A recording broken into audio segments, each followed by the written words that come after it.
Today, we're going to change up the tone a little bit. So if you're talking, I'd like you to take a pause on your conversation, because the one thing that we care about in this room is federal cannabis reform. If I am asked once, I am asked 10 times a day, when will legalization happen and how will it happen? My name is Safira Galoob, and I'm the Executive Director of the National Cannabis Roundtable. And today you're going to hear from your favorite industry leader and your favorite congressional policy leader on cannabis, Congressman David Joyce. Kim Rivers needs no introduction, but I want to tell you a little bit about Dave. He's a prosecutor from Ohio, and he's one of the most respected Republican members in the House of Representatives. And if you know what I know, he's going to be in charge of the future of our reform come November. So we care what he thinks. We care that he's pragmatic. We care that he's incremental. We care that he has friends in Congress. We care that he knows how to bring people from his Republican caucus into this conversation. And we are to support us. We are to support him. He is not like Leader Schumer, who, despite the fact we thought we were going to have a bill this week, we don't. He is not tweeting about reform. He is here talking to industry about reform.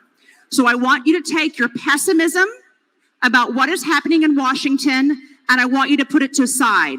I work on this work every single day with him and his team and other Republicans, and he has some things to tell us that will be helpful for your decisions in your business, decisions for your industry, and the future of this opportunity. Ladies and gentlemen, Kim Rivers and David Joyce.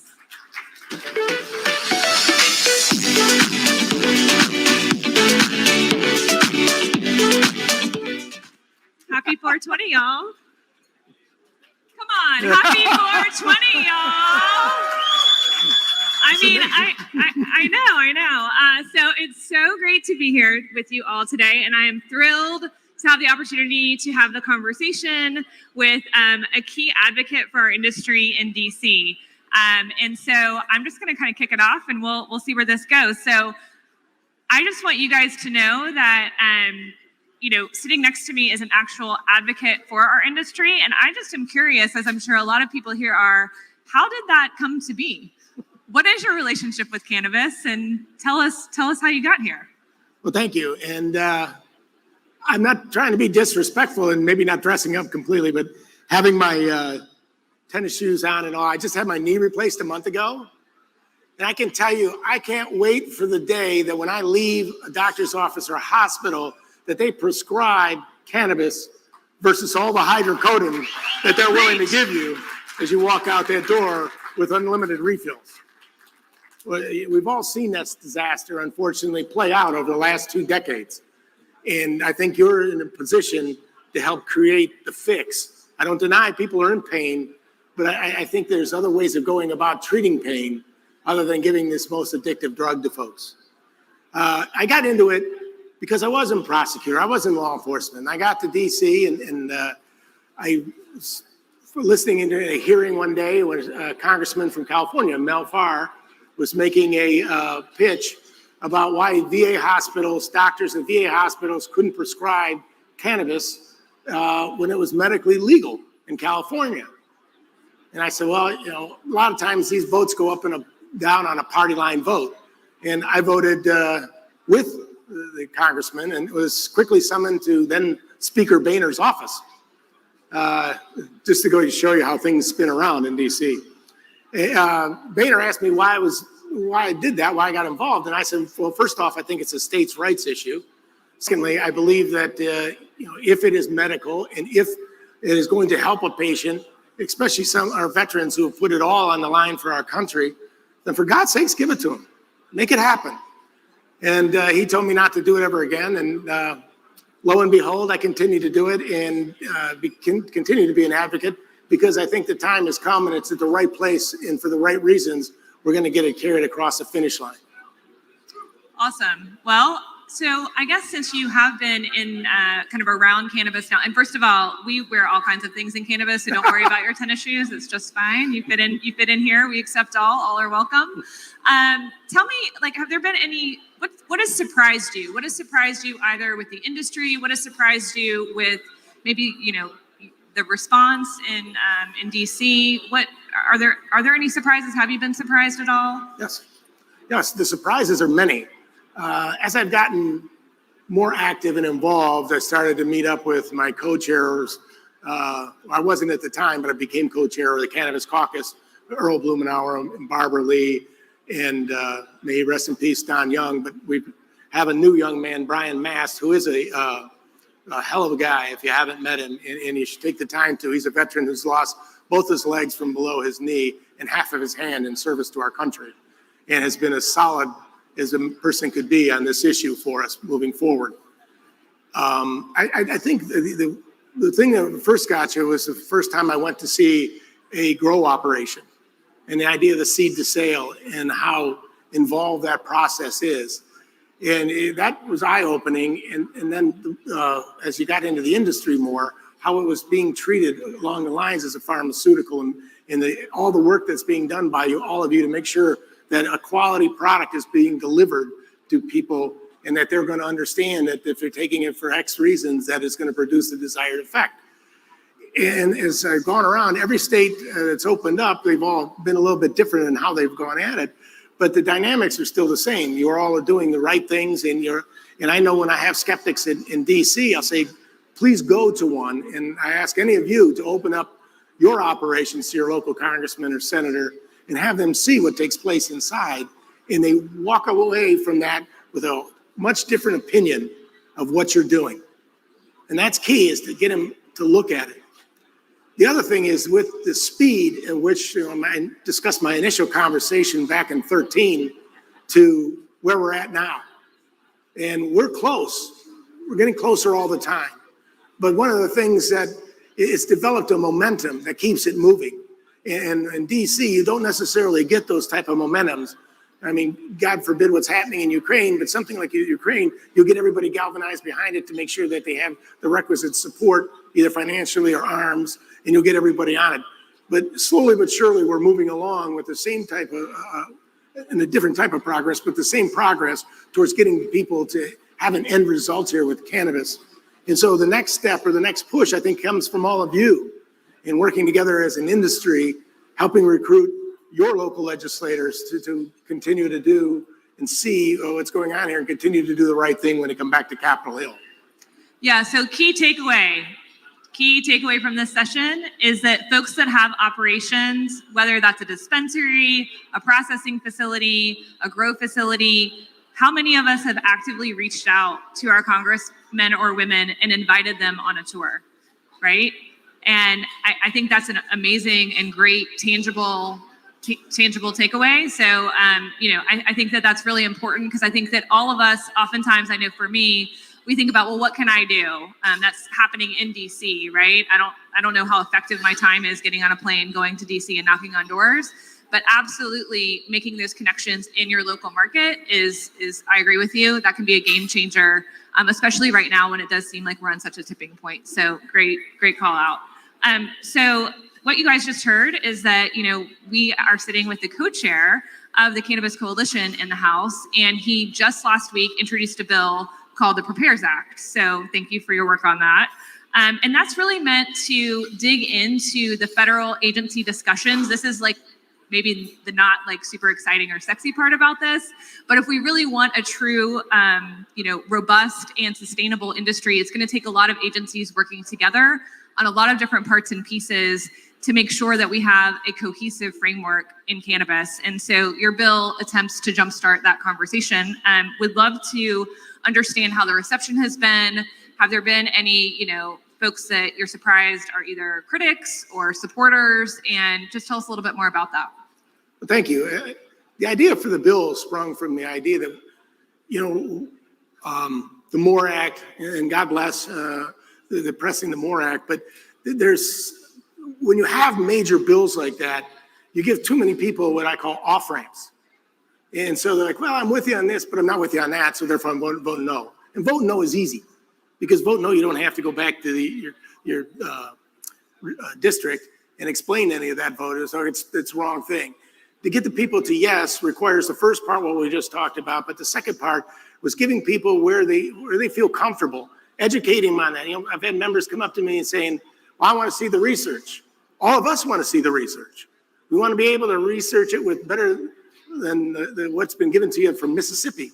We want to research it with your products to make sure that the people who are trying it are going to be able to try it. And if they move from one state to another, we're going to be able to rely on that when they produce it or when they get it in this next state, that it's going to produce the same desired results as what happened before.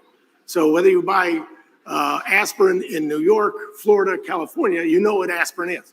That's what I think is one of the keys is, you know, building out the research. The second part of it is you give folks on research, you know, but they don't like it for law enforcement. I said, well, look, it's, you know, in 47 states, it's there in some way, shape, or form. Law enforcement needs to know it's 0 to you're under the influence or you're impaired, and 0 8 you're under the influence. Well, you know, they need to have the same type of standards set up with cannabis.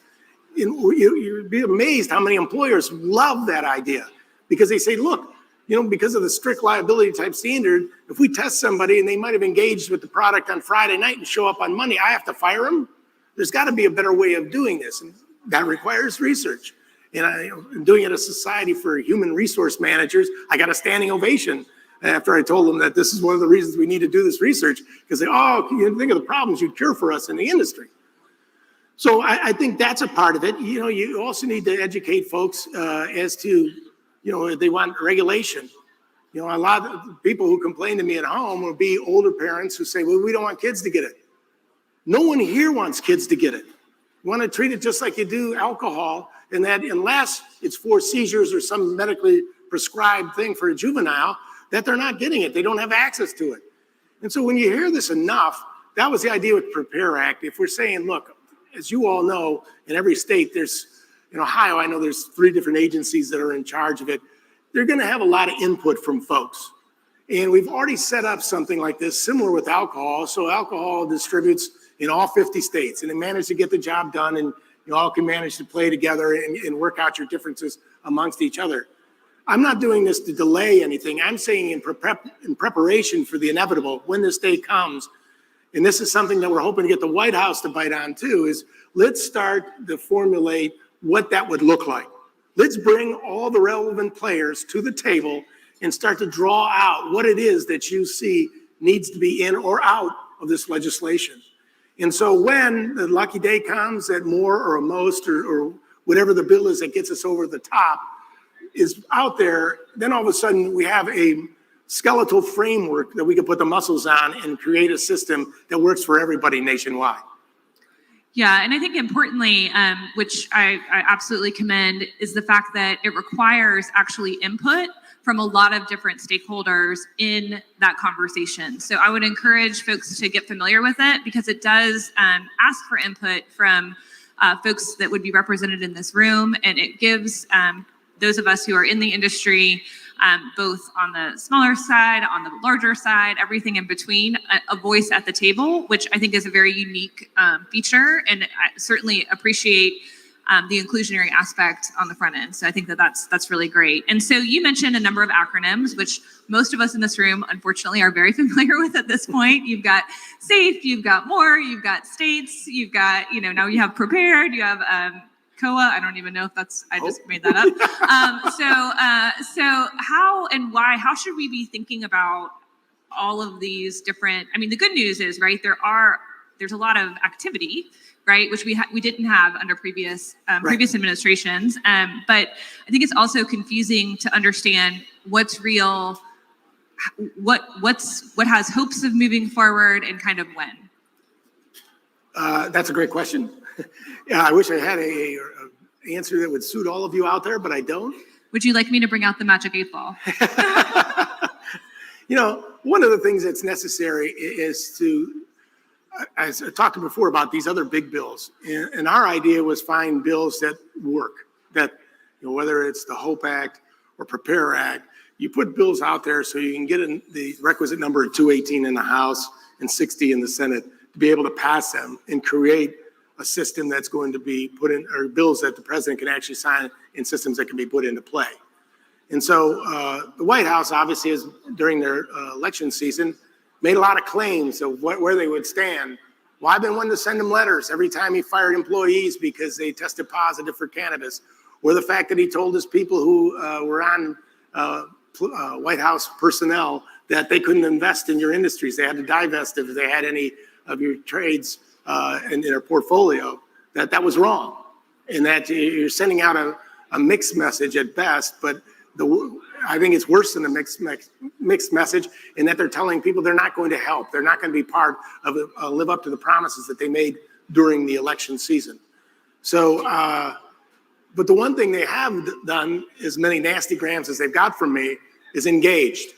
And they've said, some of this thing they can start to see where, okay, where are we going to go with this? The president likes this, or there's people like this, but they don't like that. That's good. We have to have those conversations so we can figure out what it is that's going to be able to pass not just the House and the Senate, but have him sign it as well. And, you got to remember where President Biden comes from. I mean, his son obviously had some drug issues. I mean, let's just being frank about it. And so as we've all heard so many times, people say that cannabis is the gateway drug. And so are we letting this gateway happen? Is he doing anything to further that? You have to bring him into a comfort zone saying, look, the things that you're worried about are all things people in the industry want to contain. They want to make sure it's only adults using it, that it's not getting made available to kids, that it's not being sold as something it isn't, and that people are getting it for all the right reasons and the right doses, just the way they should. I mean, you have to build up a comfort level with them to be able to do that. And that's why I think something like Prepare gets him there. He's not quite sure. But hey, if you put all the experts into a room like yourselves and all the people in his administration that he picked to have their input on this, hopefully at the end of the day, we'll have something that'll work.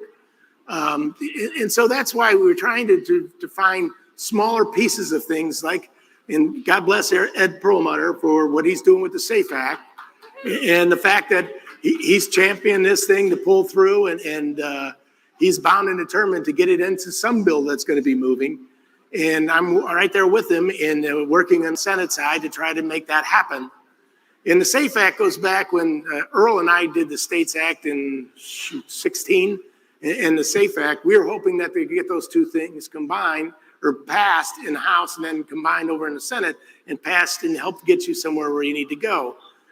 And from that, I've seen where people have had issues with it. That's why we tried to break it down and we call bite-sized pieces for the Senate, because you're going to find that same hesitation you might find at President Biden's level you have with some older senators as well. And some younger ones, you'd be surprised. But so you have to make sure that we're creating legislation that's going to work for those folks and that you can work with us in educating those folks if they have an issue with it. Say, well, we want them to know there's more research. Invite them in and show them the research you'll be doing and what more you could do if given the opportunity, if the handcuffs were taken off you so you could actually live out the full extent of your corporate dream in trying to make this accessible to folks and help the problems that people have. I think, again, we all got to work together towards educating them. And as you meet folks, as you invite your state reps or your congressional reps and your senators in, please feel at ease to reach out at joyce.house.gov and say we had, Senator blank into our facility. He expressed an interest, but he had an issue with this. And then we can help flood the zone with information that'll help them get to that ease with now all of a sudden they understand the issue and be able to make that next step forward. The other thing that I found is that it's good for all of you too in your communities. You're now a corporate citizen and you like everybody else there, you're going to do the right thing and sponsor little league teams. Well, stand up and talk at your Chamber of Commerce. Write letters to the editor on the 30 to 60 to 120 new jobs you brought into the community and the tax base. Be proud of what you're doing because you deserve to be proud. You're an industry that started from nothing. And it has produced a hell of a lot in the last decade. And I can just see further growth, but it's got to be a working together in an all of the above approach. Awesome. And I think that most folks might know, but you've been a great ally in terms of also leading by example and reaching across the aisle to help move the conversation forward, which I think we all could agree we need to see more of, not less of, out of Congress. And particularly, I want to dig in a little bit on the HOPES Act, Sure. which you co-sponsored with AOC, and just I think it's great to talk about maybe why that bill and how that bill came to light, and your kind of stance as it relates to some of the social justice aspects that are embedded and inherent in our industry, and quite frankly, I think need to be solved. Sure. Well, as I explained before, when you had things like states and safe, as soon as the majority, then it came together to be more, and the criminal justice aspect got added on to this. And in trying to work through with some of the other members, it became a problem for some of the Republicans. So in order to work with some of my Democrat friends and trying to get that component is something that's manageable so we can get Republicans to work with us on. Found that Alexandria was behind a lot of the criminal justice aspect of this. So we invited her over to the office and sat down, had a lovely conversation for 55 minutes. And I told her, look, a lot of the stuff, Republicans are not going to get on board with you on. You just understand that. And here's some of the reasons why. But when you had expungements work very well in New York. And having been in Ohio in law enforcement, I understand that expungements became an issue because they're only as good as the local county official putting that information into the database so which you could clear people's records. And so in order to push this a little bit, we put together a bill and worked together very closely on, in which we took out creating a bill that we were taking out some of the problems that we saw in allowing people to get to expungements. Because as I know, a lot of you can't hire folks because of state regulations who might have a prior conviction. You'd love to hire them, but you can't. So let's cure it. They can't get SBA loans. They can't get federal housing assistance. They can't get those things with the cannabis conviction. And having been a prosecutor, I know damn well a lot of these poor people were subject to stats. People were getting grants, and grants need stats. So it's very easy to sit outside the bar, watch 4 people come out, and give it about 10 minutes, and you see the glow, and it passes around the car. Now it's 4 for 1. You grabbed a whole bunch of people, and you took them out for something stupid as that. Well, we want to cure that, make sure that people got back to it. We also had to make it sure so it became cost effective or not cost prohibitive to do that. If people have no other conviction and they're eligible in their state for expungement, but they go to see an attorney and the attorney tells them $2,500, they're not going to get the expungement. So our idea is with the money that's being utilized from all of you in tax, prepare a system where somebody can go in, they fill out the form, and then put the onus on the state that you either have that information and clear them immediately, or within some period, 3 months, 6 months, if you don't act upon it, then they're considered to be expunged, and they can go on with their life as though they have no record and can do the things that are necessary to live their life without having this over their head. It's not that complicated. It's a pretty simple thing that we agreed on and worked on together. And I think there's some hope, again, by getting into manageable parts that people can get together on and say, yeah, that makes sense. Let's work on that one. And eventually, if you get enough of those, I'm an old Buckeye, right? Those you probably not many as old as me, but Woody Hayes used to have an idea that 3 yards in a cloud of dust, right? You do that enough, and you get first downs, and enough first downs, you get touchdowns, enough touchdowns, you win the game. So this is our idea of our first 3 yards in a cloud of dust. Awesome. Well, if everyone can join me in saying thank you to Congressman Joyce for joining us today. And I'm all in for the 3-yard game. So let's do this. Thanks, guys. Thank you so much. Thank you very much.